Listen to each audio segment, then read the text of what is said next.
Hey guys, Jonah here. Yes, it is me. I'm back again with another beer review. My goodness, the last few days have been crazy. Obviously, I was up in London. You saw the last video. Was doing judging at the Ealing Beer Festival. Did some tasting panel stuff up there too. Um, and then, yesterday, I was doing some more judging for the tasting panel again. That was at Sawmill Brewery, and Glenn Marshall from the tasting panel. So one of the guys on the panel opened a new pub as well. So I dropped in, did a couple of halves there. Yeah. So it's been the last few days have been kind of a whirlwind, been absolutely crazy, but in a good way, in a good way. Anyway, I'm back home. Just watched some motorbikes, which for some reason haven't been shown live because of Wimbledon, which is crazy. Because Wimbledon closed really early because Djokovic lost. Oh my God, that made me happy because he's not my favourite person. Let's say that he's so arrogant, and that's one of the worst things you could possibly be. Um, Whereas I laugh at myself all the time, as you well know, dear viewer, unless you're new to the channel. If you're new, please consider subscribing. Watch what I have to say on this beer. Click like or don't, it's up to you. But it does help me out if you do. Leave a message on the channel. That also helps out. All of that kind of stuff. Now, the beer we are doing is another Beer 52 one from the Good Beer Revolution. And this is from these guys. Oh, wrong side. These guys who are Sawmill, and there is a lovely article here from Robin Gilmore. It's another epic article. It's like six pages. And this was the quote that I really liked. It says, "The brewery has reduced its waste to just over 9 kilos a week, which for New Zealand is less than a household. 9 kilos of waste for a brewery." So they're really into recycling. A lot of breweries give their spent grains for feed, animal feed. Can't really do that with hops because some animals, if they eat hops, it's bad. I mean, if you eat loads of hops, it's bad for you, believe it or not, because of all the acids and all sorts of stuff. But you can compost them. You can compost them, put them back into the earth, that kind of stuff. So it's kind of a lot, if you think about it, a lot of waste that comes out, or physical waste that comes out of a brewery, is compostable, recycling. Some people kind of burn them and then use the gas that comes off, or maybe not burn them, but what's it called? I can't remember. They kind of ferment them, if you like, in a way, not like fermenting beer, but basically to produce gas, not carbon dioxide. And they use that gas to then fire up and heat up water and stuff with, which is really interesting. Didn't explain that very well. Sorry, dear viewer. But anyway, this is the bad boy we're doing. New Zealand Pilsner.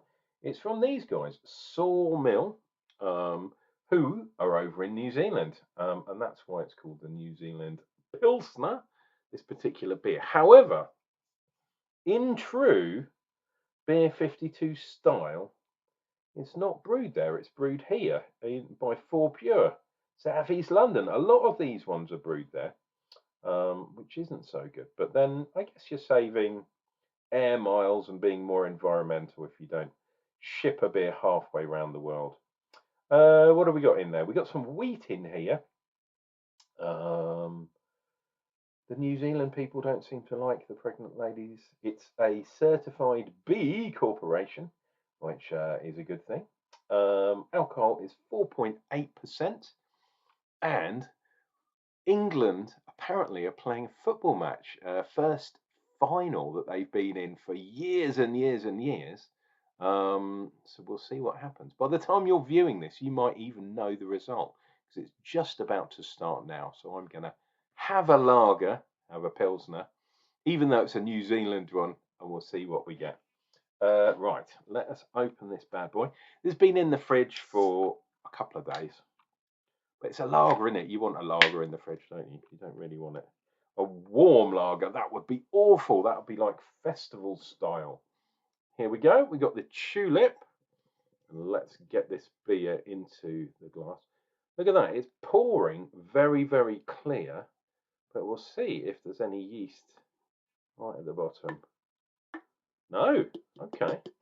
So this is like an actual proper lager. Look at that. That's pretty good. Carbonation over a finger, not quite two, maybe a finger and a half. But look how clear that is. You can see the Unclejona. Oh, you can see Unclejona's cap through there. And my eyes, all that kind of stuff. Oh, there's the beard. What I'm trying to say, dear viewer, this is crystal clear. Doesn't get much clearer than that. Lovely, fluffy white head. Looks really good. Quite a light carbonation. Oh, look at that filming. For once, my filming seems to be working. Really nice, mild carbonation, which I think is quite cool. Let us do. Am I going to be able to do one of these? That would work pretty well if I can work out. I'll turn that a little bit sideways on. This might actually work. Oh, and as if by magic, there we go. There's the screenshot, the thumbnail, if you like, for this video. Right, let's have a dive into this.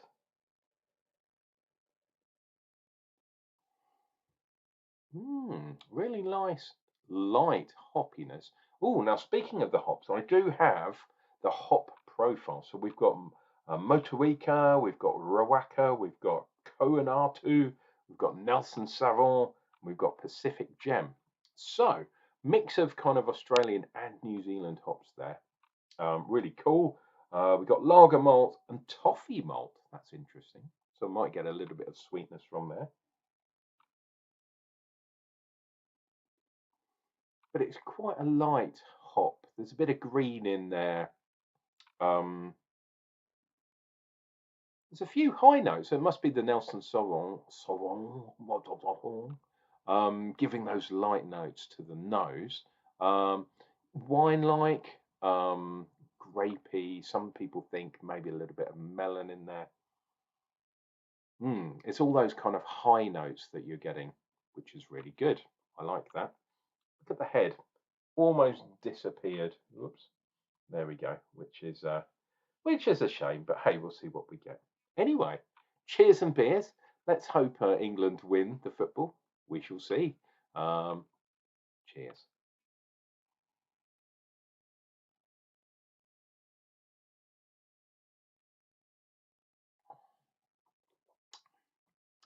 Oh, interesting. So nice and fruity for a lager, for Pilsner as well. Kind of nice and fruity, but there is a lot of residual sweetness. I'm guessing that's from the toffee malt. But yeah, we're getting all sorts of fruitiness. We're getting kind of tropical fruit. They're all reasonably muted. So this, if you like either West Coast or New England style, modern style IPAs, this is not that type of hop. But for a lager, very nice, very fruity, very modern. Yeah, like I say, tropical fruit. We've got some passion fruit in there. Got a bit of kind of yeah, like a bit of sort of mango papaya type thing in there too. And there is that kind of grape note, that white. I don't know. When I taste, I think in colours. So obviously the tropical kind of things, whatever colour it would be, reddy kind of orangey kind of thing. But there are some lighter notes in there, white notes, some light green kind of things. There's also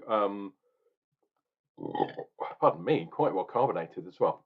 There is also a touch um, of greenery, but not in a kind of citra, like it's not like a hedgerowy type flavour. It's just a light hint of green leaves, that kind of thing. Maybe lime leaves, kaffir lime leaves, or something like that.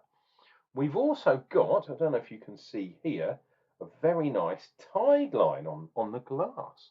For those of you that like foam, I think it's going to be quite thin because that head is fast disappearing.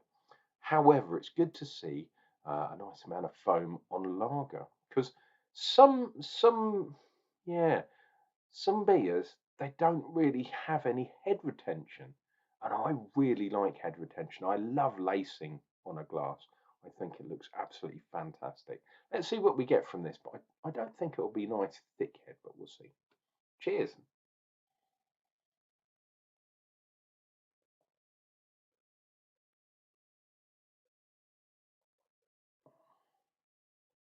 Oh, the other thing, oh, it's that fruit. It's really unusual for a lager, for a pilsner. The other thing is it's not, well, because it's a pilsner. It's got that slight creaminess to it, as opposed to a really crisp lager. Um, Usually like a macro lager. So for people that love lager and watching this, because hey, Unclejona doesn't usually review lagers. Um, yeah, pilsners. It's a little bit more smoothed out, a little bit more creamy, and this has that. But it's it's fruit over anything, which I'm pleasantly surprised about that. I think that's a really nice touch. And hopped lagers, they used to be a thing, um, but they're slightly more difficult to find. Maybe in the craft beer kind of pubs of the world, especially in America and places like that, you do find hopped lagers. But over here in the UK, um, craft beer places don't tend to have so many lagers. It's at the moment it's all about IPAs and it's all about the new style, the NEPAs and that kind of thing, and even the pale ales, but really hoppy ones, cloudy ones, if you like. So having a superbly clear lager is really good. It's nice. There is a little bit of bitterness there, but yeah, I'd say it's more fruit. Fruit is the way, tropical fruit, definitely. And a little bit of wine, um, not so much as that wine-like IPA. Do you remember those, the brute IPAs? No, no, no, that's not what this is about at all. Um, it's all about the fruitiness and the nice fruit, but with a crystal clear appearance. Come on.